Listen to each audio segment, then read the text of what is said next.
స్వచ్ఛమయ్యొచ్చినాడిలా ఎన్నేళ్ళ నిద్దురా తీరిందే నీ కల మంచి నీళ్ళిద్దురా ఎదురుండే నీ దొరా ఎదురు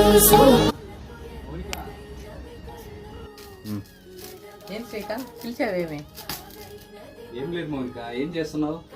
ఏం చేయలేదు, ఇష్టమని పప్పు చారు చేశాను, ఆమ్లెట్ వేస్తున్నాను. ఏం గిఫ్ట్ ఏం తేలేకపోయినా ఫైనాన్స్ ప్రాబ్లం వల్ల సారీ. గిఫ్ట్ ఏం పర్లేదండి, మీరే నాకు కటైతున్నామే నువ్వు నేనిలా వింటున్నావు బావా ఎన్నెన్ని దుఃఖాలే దిగమింగి ఒక్కటైతున్నామే నువ్వు నేనిలా కోపమచ్చి మాటలంటని